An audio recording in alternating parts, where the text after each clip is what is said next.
Salut Patrick, Salut mon Pierre. ça va? On est bien dans les vignes de Ouais. Lussac-Saint-Émilion là. Beau soleil, nickel. Tout. Bon, voiture, Outlander. Outlander, c'est Mitsubishi, dis-moi. Ouais, c'est Mitsubishi, Outlander. Alors attention, le nom faut s'accrocher au ridel. C'est PHEV, Plug-in Hybrid.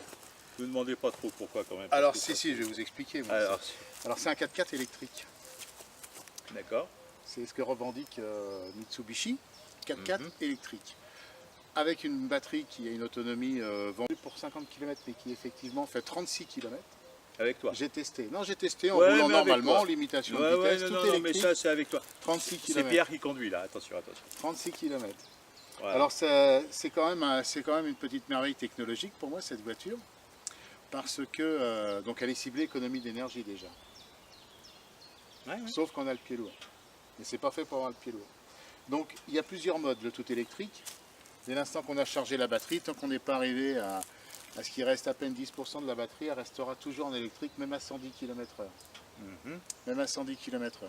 Écoutez bien. Par contre, parce que après, elle va pas, il y a un autre mode. Le mode où c'est le moteur se met en route, entraîne le générateur pour recharger la batterie, et la batterie alimente le moteur électrique qui entraîne la voiture. Et l'autre mode où le moteur entraîne la voiture et recharge la batterie en même temps. Et tout ça géré automatiquement, pour avoir toujours la consommation la plus faible. Si on accélère, on retrouve l'effet mobilette avec une boîte infinie zéro, c'est-à-dire une courroie. Hein. Voilà. Donc on accélère, le moteur monte en comme régime. les anciennes DAF. Voilà. C'est un entraînement Ah mais infini non, zéro. non, mais je suis d'accord, moi. Entraînement Les infini premières zéro. R8 automatiques étaient comme ça. Voilà. Ah, C'est c'est de bien. l'infini zéro. Non, non, Voilà. infini zéro. Vous notez toujours, hein, Non, Mais- vas-y toi. Bon, moi je disais, alors mon petit Pierre, moi tu sais bien que je t'adore, hein, je les adore aussi d'ailleurs. Bah oui, tout le monde. Maintenant, moi je vais pas leur raconter n'importe quoi. Tu me dis, Parce cette que je voiture- raconte n'importe quoi. Non, mais laisse-moi Par continuer. technologie, ça te dépasse. Ouais, ouais, absolument, absolument. Moi je suis là pour le plaisir, je suis pas la technologie. Alors, surtout pour le prix. Non, ce que je veux dire, c'est que c'est quand même un. Bon, Pierre, Oui. moi je veux bien qu'on parle d'économie d'énergie, qu'on parle Oui. d'électricité, qu'on parle de haute technologie, et c'est vrai. C'est vrai qu'au niveau technologie, cet Outlander est au top. Ceci dit, c'est pas quand on achète un Outlander, je doute que les propriétaires pensent économie à ce point-là. Déjà parce que, mine de rien, le produit coûte plus de 50 000 euros. Ouais, 51 000. 51 000, hein, Des baskets, avec on va un peu dire, quelques ouais. options si on fait des choses. Et qu'à ce prix-là, déjà, bon, on a déjà une petite édition soignée. Et en plus, il pèse quand même, le bestiau pèse quand même plus de 1800 kg. Ah, c'est un bateau, ça c'est clair. C'est un vrai Une bateau. voiture américaine en fait. Voilà, donc comme toutes les voitures américaines, on ne compte pas forcément les centilitres. Ceci étant, c'est une voiture qui, à mon sens, pourrait procurer du plaisir, là où elle en procure moins parce que justement elle a des impératifs et des petites choses qui la bloquent ou qui font que les programmations sont très tendances et donc permettent, surtout sur l'Europe et la France en particulier, à offrir à ceux qui le veulent une variante écologique, environnementale, enfin tout bien tendance comme on dit maintenant. Moi franchement, autant je peux entendre ça sur un produit urbain, sur un produit citadin, sur un produit petite taille, voilà, style smart, etc. Ça me va complètement. Autant sur un véhicule comme ça, dans la mesure où ça apporte pas, on revient sur ce que j'ai dit, c'est ma façon de voir. Ah, je sais que c'est Tout à ta fait. façon de voir. C'est-à-dire pour moi, l'hybride est un système pour moi, non pas qui diminue les consommations, mais qui à consommation égale ou même un peu inférieure, apporte un confort de conduite et une puissance, un couple Il n'y en a aucune dans le supplémentaire au commerce. démarrage. Et ça c'est dommage. Il n'y en a Donc, aucune dans le commerce. moi je me battrai toujours Tout contre est- ça. Et je veux dire parce que je trouve que l'hybridation, surtout sur ce genre de modèle, j'aurais un peu pensé que en cycle urbain c'est sympa. En plus, bon, moi j'aime bien sur la version électrique, je veux dire la puissance disponible tout de suite. Ah, le dès qu'on couple appelle, déclare le au couple, tour, ça le c'est couple clair. maximal déclare au tour. Autant sur ce genre de produit, moi je le conseille diesel, comme Il n'existe d'habitude. pas. Non, mais je le conseille quand même diesel parce que s'il n'achète pas, s'il n'existe pas, et ben voilà. Alors attention, ce genre de voiture, t'achètes un diesel, c'est pour le type qui veut son SUV pour faire des grands parcours, pour faire ceci, cela. Un à majorité de grands parcours.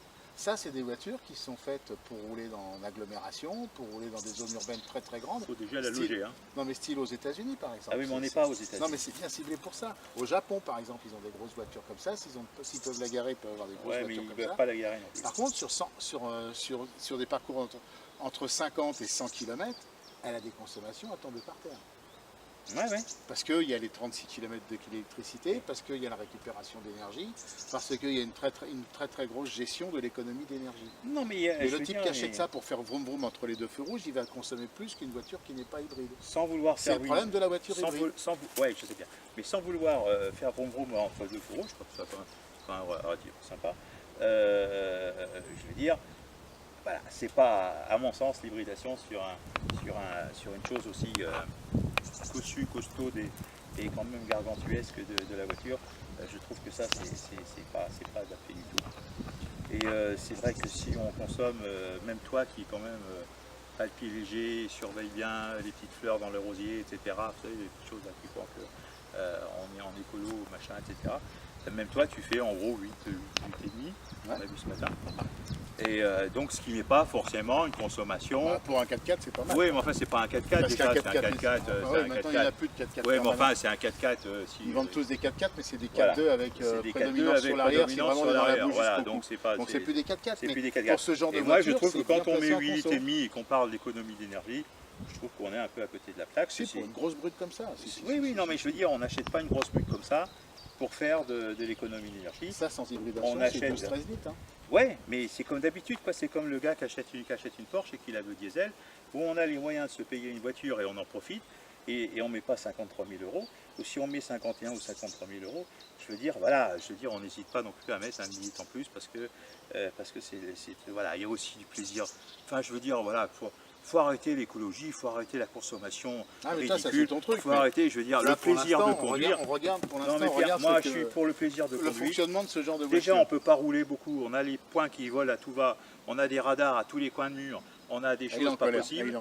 Non, je ne suis pas en colère, simplement je dis si en plus on nous emmerde, parce que c'est vraiment le mot, et on nous dit, ah oui, en plus, il faut consommer moins de 6,5 litres ou 3,2 litres, enfin n'importe quoi. Ça, maintenant. Tu rentres en ville avec un 4x4 comme ça. Ah ouais, mais, sauf que j'ai pas envie de rentrer en ville. Tu rentres dans Paris avec ça. Sauf que j'ai pas envie de rentrer à Paris avec le Thunder. Bientôt, tu rentres dans Bordeaux. Parce que je peux pas me garer. Et je veux dire, et là, c'est un problème. Alors, autant je peux rouler à l'extérieur d'une ville avec le Thunder, et là, on a quand même un confort, parce qu'on a quand même une voiture qui est confortable. Ah, ça, c'est un bateau. Ça, c'est un bateau. Et donc là, il y a plein d'avantages dessus. Mais à ce moment-là, on se fout royalement de la consommation à 1 litre près. Ou alors, on achète une petite voiture, on ne s'embête pas pour conduire, et on pilote. Là, on a eu l'alternative tous les deux. Ah oui, tout à fait. On avait la Twingo à un moment qui nous a été mise à disposition par Renault, en même temps en version GT 110. Et puis on avait celle-là de Mitsubishi, et les deux calendriers se recouvraient, donc on a eu la chance de l'essayer. On va pour Bordeaux, Paris, peu importe là où on a été. Et je veux dire, autant ça, c'est pas un régal en ville, autant la Twingo ça allait, et la Twingo c'est pas un régal sur route parce que... Ça, dès l'instant que tu te gares pas en ville, c'est pas désagréable. Non, mais il faut pas... C'est même très agréable parce que si tu fais pratiquement tout le parcours en électrique, tu es tranquille, ça roule cool, il n'y a pas de bruit, il n'y a rien du tout, c'est vraiment seulement il ne faut pas se garer en ville, il ne faut pas rentrer dans les parkings où les places sont toujours de plus en plus petites. Voilà, c'est pas une voiture de ville, il faut le savoir. Et moi, j'invite une fois de plus les lecteurs et auditeurs de nos émissions et de nos journaux à essayer la voiture. L'essayez pas sur 1 heure, ça ne sert à rien du tout. Essayez-la un grand week-end. Sur un parcours de 35-40 km aller, 40-50 km retour, vous allez consommer pratiquement 0 litre de carburant, c'est-à-dire 1 ou 2 litres à tout. Toi qui es spécialiste, Pierre, de ce genre de produit, il est spécialiste, je vous le garantis. Il s'amuse, il appuie dans les petits boutons, les écrans. Et vous verrez, c'est un vrai jeu électronique. Et dis-moi Pierre, les câbles, c'est vendu avec, c'est vendu sans, c'est vendu comment? Alors il est vendu avec la recharge 8 ampères. Donc le câble, sauf la recharge rapide, il faut l'acheter. Comme Peugeot. Oui. Voilà, c'est 230 € le câble chez Mitsubishi, 500 chez Peugeot. pas chez Renault, c'est vendu Chez avec. Renault, c'est livré avec. Voilà, donc si vous voulez là aussi, c'est bien comme tu disais tout à l'heure pour reprendre. Mais celle-là, c'est pas une grosse batterie. Celle-là, elle se recharge, Non. elle se recharge en 3-4 heures. Oui. Avec une prise 8 ampères. Donc des prises 8 ampères, il y en a à tous les boulots. On peut l'avoir facilement partout, celle-là. Non, mais ce qui est bien, Une c'est voiture qui a d'aller. de plus grosse capacité, c'est beaucoup plus long. On en a parlé tout à l'heure. Ce qui est bien, c'est aussi d'aller faire ses courses au supermarché, de pouvoir brancher en rapide et de En semi-rapide. Oui, mais enfin, Et c'est le câble qui manque. Voilà, c'est le câble qui manque, donc, et qui vous coûtera 300 ou 500 euros. Donc voilà, comptez ça en plus des 50 et quelques mille. Donc là aussi, je trouve que Mitsubishi devrait royalement faire ce cadeau, qui n'en est pas un d'ailleurs, à ses futurs propriétaires, parce que utiliser une voiture à vocation électrique ou du moins rechargeable sans avoir les câbles qui vont bien et en demandant aux clients de payer encore un peu plus quand on a déboursé 50 000, je trouve que c'est parfois un peu fort. Enfin, celui qui veut acheter pour moi, celui qui veut acheter ce genre de véhicule, SUV, 4x4, enfin tout ce qu'on veut, qui va en week-end que de temps en temps, ou qui va en vacances, ou qui s'en sert uniquement pour les vacances, la surconsommation qu'il aura parce qu'il sera sur l'autoroute, il s'en fout par rapport à ce qu'il va gagner toute l'année. Ouais. Demain, vous êtes à 30 km du boulot, vous rechargez au boulot, c'est 0 € d'essence. Oui, tout à fait, oui. Ah bah oui, sur une année, c'est énorme mon budget. Hein. Oui, non, mais je veux dire, Elle est loin d'être ridicule en électrique, cette voiture. c'est pas qu'elle est loin, c'est pas adapté à la ville. Donc les 30 C'est km, pas ça peut être en adapté à la cycle ville par sa urbain. grosseur, par sa Oui, ben grosseur. voilà, mais c'est important. Donc c'est pas une question de consommation ou pas, c'est une question de concept de choses. Cette voiture-là n'est pas faite pour vivre en ville et respirer en ville de façon normale.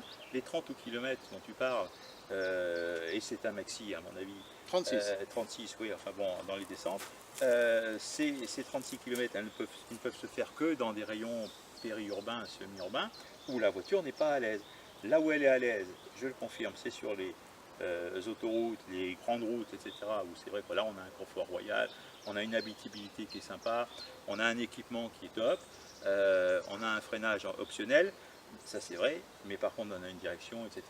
Les distances de sécurité sont fortement conseillées. Oui, les distances, voilà, ça parce qu'il y a un poids et parce que je pense que là, au niveau, c'est un peu sous-dimensionné au niveau...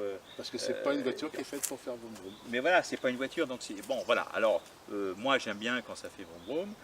J'ai encore cette notion, malgré mon fortage avancé, d'aimer encore la voiture et d'aimer faire vroom vroom et d'aimer la puissance et le plaisir. Vous, qui êtes en face de nous, eh bien, écoutez, essayez-la. Elle vous plaît, c'est bien. Elle vous plaît pas, tant pis. Bon, en conclusion, t'as pas trop aimé. c'est pas que j'ai pas aimé, c'est que la voiture, moi, bon, l'Outlander, on l'a essayé depuis très longtemps, puisque les premières fois où Mitsubishi nous a confié un Outlander, c'était quand même il y a quelques années. Un temps glorieux où Mitsubishi vendait pratiquement 10 000 voitures en France, contre 3 000 à 4 000 aujourd'hui. Il faut dire que la gamme avait un peu chuté et que les produits n'étaient pas. Il faut quand même rappeler que le fonds de commerce de Mitsubishi, c'est quand même le 4x4 où ils se sont fait leur lettre de noblesse. Enfin, je parle européen, le Dakar, etc. sur les sables. Et que voilà, c'est là qu'ils ont fait leur truc. Ils possèdent une technologie très très fiable. C'est pour ça que Renault les a rachetés, pour récupérer cette technologie. Oui, je pense qu'on verra bientôt sur une Renault. Voilà, mais c'est vrai qu'il y a une technologie sympa. C'est dommage que ça soit passé dans le carcan de Renault, parce qu'il y avait mieux à faire. Mais ça, c'est une aparté. J'espère que Renault ne va pas encore trucider ça comme il a trucidé les autres marques. Ceci étant, ce n'est pas une voiture de ville, je le répète. C'est une voiture luxueuse de route. Et je continue de penser que ses qualités routières ne sont pas mises en valeur parce que la voiture est mal adaptée. Mais ceci étant, ça ne met rien en cause la plupart des qualités routières, sauf son prix qui est un petit peu élevé, bien que actuellement on profite d'une promotion. J'ai cru comprendre que Mitsubishi France avait fait un passage en force auprès des Japonais pour avoir un prix tendance. Plus le 6003 ou 6004. Il fut un temps, n'est-ce pas Jean-Claude? Il se reconnaîtra. Il fut un temps où une MIV a été offerte avec un achat de Thunder. A priori, ça s'est terminé. C'est dommage parce que là, ça valait vraiment le coup. Parce que on connaît bien l'esprit de la MIV. Ah, la MIV, c'est génial. Qui est, je le rappelle, la Lion et la C0, qui est une voiture sympathique. Et là, pour le coup, on a vraiment un moteur électrique et avec ce qui va derrière. Et une accélération. Et une accélération immédiate. Donc voilà, il fut un temps où Mitsubishi, on achetait un Thunder, on avait une MIV gratuite, offerte. Et ça, c'était top, parce qu'on avait vraiment les deux. Là, c'est plus le cas. C'est vrai aussi que maintenant, Mitsubishi vend 3 à 4 000 voitures, vise un peu plus et qu'il faudra que on revoie peut-être les échelles de prix pour que séduire le client, parce qu'on n'achète pas une Ça, Mitsubishi qui veut. faudra voir dans ton article, tu t'amuseras à faire un comparatif de tout ce qui est plug-in dans le marché à l'heure actuelle. Oui. Je pense qu'elle est très bien placée en tarif pour une voiture en plug-in. C'est un plug-in, c'est Oui, la oui, batterie, oui. la grosse batterie rechargeable en plus de l'hybridation. Et moi je dis que ceux qui veulent un engin pour rouler tous les jours, très économique, et puis après un petit peu moins dès l'instant qu'ils sortent des chantiers battus, c'est la voiture familiale qui est intéressante. Allez, on Allez, se donne on rendez-vous à la se donne prochaine rendez-vous à fois. la prochaine. Essayez la voiture. Voilà, allez faire un tour chez Mitsubishi. Que comme ça. Allez comparer tout ce que l'on dit. En plus, c'est un gros... Et puis n'hésitez pas à nous critiquer sur YouTube, sur tout ça. Oui, attend oui, vos on aime bien réactions. ça en plus. Allez, On à bientôt aime bien quand vous écrasez. sur elema.news et À automag.tv. bientôt, on vous embrasse. Ciao, bye bye.